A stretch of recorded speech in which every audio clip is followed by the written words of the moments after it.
오늘 본문의 말씀은 계시록 4장 2절의 말씀입니다.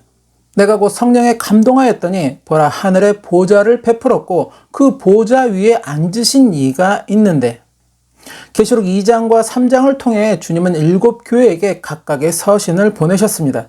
그 서신에는 각 교회를 향한 주님의 칭찬과 격려 그리고 책망과 경고의 말씀들이 담겨져 있었습니다. 그 서신을 통해 주님이 전하시고자 하시는 뜻은 이제 곧 주님 앞에 서는 날이 가까워지고 있으니 회개하여 주님의 책망이 아닌 주님의 칭찬을 듣는 자로 끝까지 우뚝 서라는 말씀이었습니다. 그렇게 주님이 인정하시는 이기는 자가 되었을 때 주님은 주님이 예비하신 그 상급을 허락하여 주시겠다고 약속하셨다는 것입니다. 7교회를 향하신 주님의 서신은 바로 오늘날 주님을 믿는다고 하는 우리에게 전하는 서신과도 같다는 것입니다. 왜? 주님을 믿는 내가 바로 하나님의 성전, 곧 교회이기 때문이라는 것입니다. 우리가 예배를 드리기 위해 모이는 어떤 장소와 어떤 건물은 교회가 아니라는 것입니다. 그것은 교회당이라는 것입니다. 진정한 교회는 주님을 믿는 나 자신이 바로 교회라는 것입니다. 고린도전서 3장 16절 말씀. 너희가 하나님의 성전인 것과 하나님의 성령이 너희 안에 거하시는 것을 알지 못하느냐. 그러기에 7교회를 향하신 주님의 서신은 바로 오늘날 주님을 믿는다고 하는 우리에게 전하는 서신과도 같다는 것입니다. 그 서신을 통해 주님은 우리의 믿음을 칭찬도 하고 계시고 또 책망도 하고 계신다는 것입니다.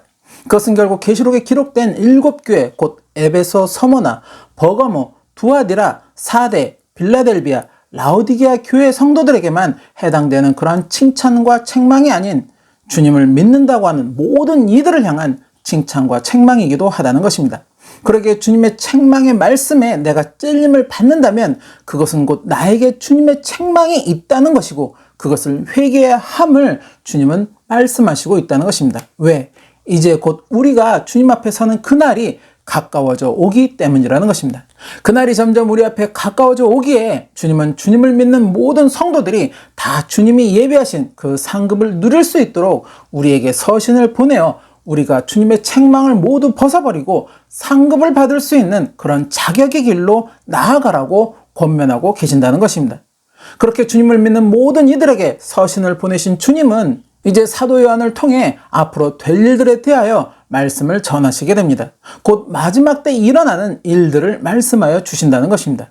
남은 계시록의 말씀을 통해 불의한 세상을 향하신 하나님의 심판, 그 심판은 어떻게 일어날 것이며 누가 그 심판의 대상이 될 것인지 그리고 그 결과는 어떠할 것인지 등 그것을 자세하게 말씀하여 주시고 있다는 것입니다. 더불어 주님을 향한 믿음을 지킨 의인들은 그때 어떠한 보상을 받게 되며 더불어 또 어떠한 영광을 누리게 되는지 또한 말씀하여 주시고 있다는 것입니다. 그 말씀을 하시기에 앞서 주님은 사도 요한을 하나님의 보좌가 있는 자리로 불러 올리게 됩니다. 그렇게 사도 요한은 성령의 감동이 되어 주님이 계신 하늘 보좌와 그 주변의 광경들을 보게 됩니다. 성령의 감동이 되어 보게 되었다는 것은 육신의 눈으로는 볼 수 없는 그런 영적인 것들을 성령에 의해 보게 되었다는 것을 말씀하고 있다는 것입니다. 고린도 후서에 보면 사도 바울도 자신이 오래전 낙원에 이끌려가 어떠한 환상을 보았고 또 계시의 말을 들었다고 고백을 하게 됩니다. 고린도 후서 12장 1절에서 4절 말씀. 무익 하나만 내가 부득불 자랑하노니 주의 환상과 계시를 말하리라. 내가 그리스도 안에 있는 한 사람을 아노니 14년 전에 그가 셋째 하늘에 이끌려 간 자라. 그가 몸 안에 있었는지 몸 밖에 있었는지 나는 모르거니와 하나님은 아시느니라. 내가 이런 사람을 아노니 그가 몸 안에 있었는지 몸 밖에 있었는지 나는 모르거니와 하나님은 아시느니라. 그가 낙원으로 이끌려가서 말할 수 없는 말을 들었으니 사람이 가히 이르지 못할 말이로다. 사도 바울은 고백하기를 14년 전 자신이 셋째 하늘에 이끌려 갔었는데 내가 그때 몸 안에 있었는지 몸 밖에 있었는지 모르겠다고 이야기하고 있습니다. 즉 자신의 영혼이 육신의 몸에서 벗어나 셋째 하늘에 올라갔는지 아니면 육신의 몸과 함께 셋째 하늘에 올라갔는지 모르겠다는 이야기라는 것입니다. 하여튼 그렇게 셋째 하늘에 이끌려 올라간 사도 바울은 그곳에서 말할 수 없는 말을 들었다고 고백하고 있다는 것입니다.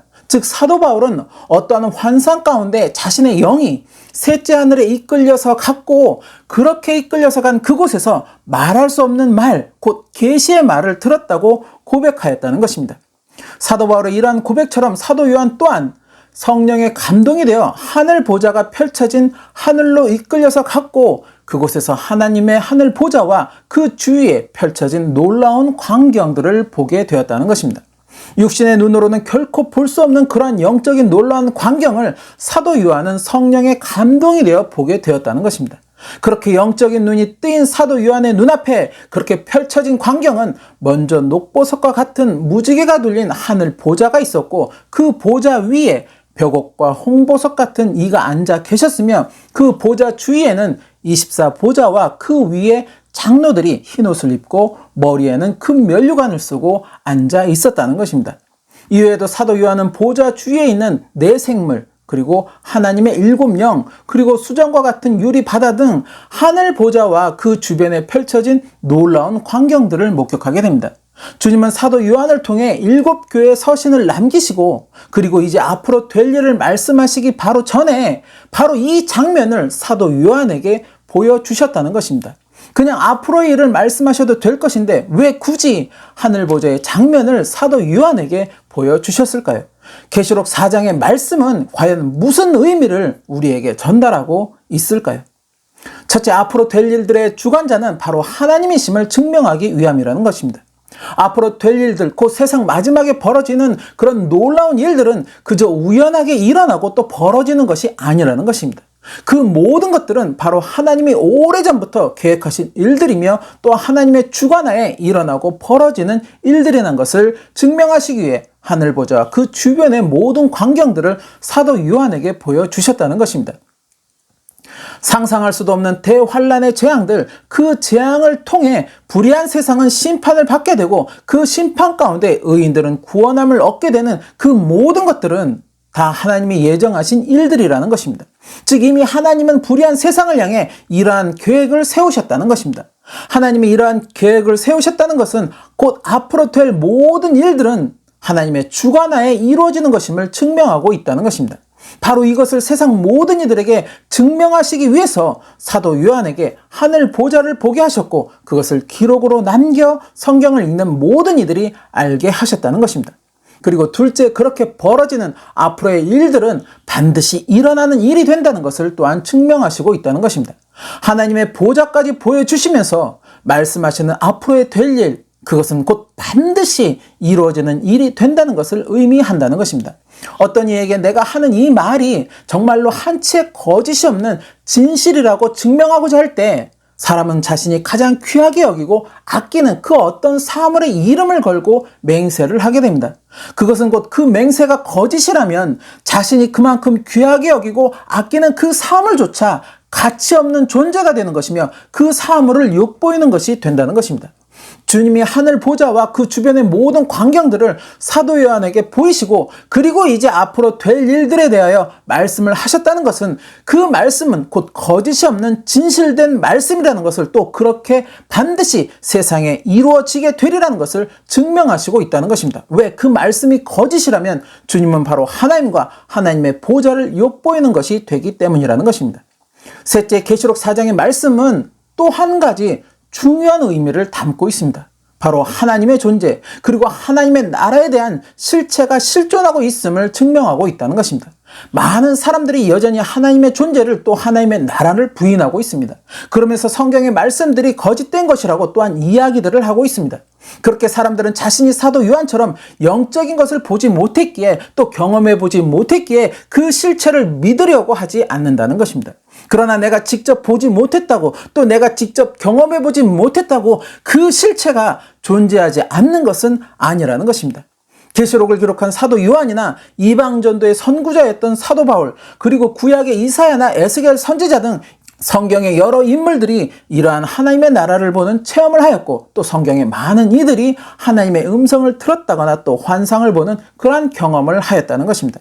그것은 곧 하나님의 존재가, 또 하나님의 나라가 실존하고 있음을 증명하고 있다는 것입니다. 오늘날도 여전히 일부 사람들이 하나님의 음성을 들었다고 또 천국이나 지옥 체험을 하였다는 그러한 고백을 하기도 합니다. 물론 이러한 주장들이 또 이러한 고백이나 간증들이 다 사실이라고 말할 수는 없습니다. 더불어 이러한 주장을 또 이러한 고백이나 간증을 함부로 믿어서도 안 된다는 것입니다. 이러한 것을 분별 없이 믿게 되면 거짓 선지자를 하나님의 참 선지자로 착각하는 오류를 범하게 되고, 그렇게 거짓 선지자의 이끌림에 이끌려 구원이 아닌 멸망의 길로 가는 어리석음을 범할 수 있다는 것입니다. 예수님도 마지막 때에는 할 수만 있으면 택한 자라도 미혹할 만큼의 크고 많은 미혹들이 있을 것이라고 예언을 하셨습니다. 더불어 이러한 미혹에 넘어가지 않도록 주의하라고 또한 경고를 하셨습니다. 마태복음 24장 23절에서 25절 말씀. 그때 사람이 너희에게 말하되 보라 그리스도가 여기 있다 혹 저기 있다 하여도 믿지 말라. 거짓 그리스도들과 거짓 선지자들이 일어나 큰 표적과 기사를 보이어 할 수만 있으면 택하신 자들도 미혹하게 하리라. 보라 내가 너희에게 미리 말하였노라.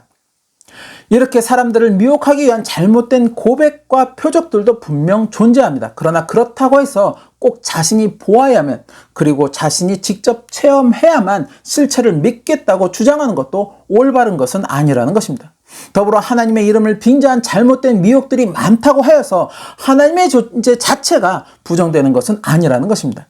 아무리 하나님의 이름을 빙자해서 잘못된 가르침을 전하고 또 사람들을 미혹하였다고 해도 또 목회자라는 그런 신분으로 또 성도라는 이름으로 온갖 추악한 범죄를 저질러 사회에 무리를 일으키고 그렇게 교회를 향한 사람들의 신뢰가 현재 바닥을 친다고 해도 그것은 어디까지나 사람이 행한 그릇된 범죄인 것이지 그것이 하나님 존재 자체를 부정할 수 있는 것은 아니라는 것입니다. 더불어 성경에 기록된 선지자들이나 사도들의 이런 체험의 고백은 진실이라는 것입니다. 왜? 성경은 결코 거짓을 담고 있지 않기 때문이라는 것입니다. 물론 그럼에도 여전히 성경의 말씀이 거짓이라고 주장하는 사람들도 있습니다. 성경의 말씀이 진실이냐 거짓이냐 판단하는 것은 오직 본인의 몫인 것입니다. 그리고 그 판단에 따른 결과의 몫도 오직 본인이 감당해야 하는 그러한 몫이 된다는 것입니다. 말씀을 전하는 자는 성경의 말씀이 진리라고 믿기에 성경에 기록된 그대로의 말씀을 전할 뿐인 것입니다. 더불어 전하는 자가 그것을 믿으라고 강요하며 억지로 이끌 수도 없다는 것입니다. 다만 말씀을 전하는 자는 이것이 진리임을 믿기에, 그래서 이 복음의 길이 곧 사람에게 가장 유익한 길임을 알기에 또 믿기에 그 유익한 길을 좀 더 많은 이들이 가기를 원하는 마음에서 최선을 다해서 그렇게 권면할 뿐이라는 것입니다. 그리고 그 유익한 길, 바로 복음과 동행하는 길은 전하는 자나 듣는 자 모두가 인내로 끝까지 지켜야 그 유익을 성취할 수 있다는 것입니다. 그것을 끝까지 인내로 지켜내지 못한다면 설사 말씀을 전하는 자라고 하여도 그 유익이 그에게 성취되지 못하게 된다는 것을 성경은 분명하게 말씀하고 있다는 것입니다. 오늘 본문에 등장하는 하늘보좌 그리고 그 위에 앉으시니 바로 하나님의 실체와 하나님의 나라는 분명히 존재하며 그렇게 또 하나님이 예정하신 세상 마지막 때 하나님의 심판 역시도 반드시 일어나는 일이 된다는 것입니다. 초림으로 오신 예수님은 이미 이러한 일들을 모두 말씀하셨습니다. 그러면서 깨어 있으라고, 그날을 예비하고 있으라고 또한 말씀하셨다는 것입니다. 마지막 때를 사는 성도의 가장 지혜로운 삶은 바로 이 말씀에 순종하는 삶이라는 것입니다. 누가복음 21장 36절 말씀. 이러므로 너희는 장차 올 이 모든 일을 능히 피하고 인자 앞에 서도록 항상 기도하며 깨어있으라 하시니라. 마태복음 24장 44절 말씀. 이러므로 너희도 예비하고 있으라. 생각지 않은 때에 인자가 오리라. 그 지혜로운 삶이 저와 여러분의 삶이 되시기를 소망합니다. 인내로서 끝까지 복음과 동행하는 삶이 되시기를 또한 소망합니다. 그렇게 그날에 주님이 예비하신 그 유익을 성취하는 저와 여러분이 되시기를 예수님의 이름으로 축원합니다.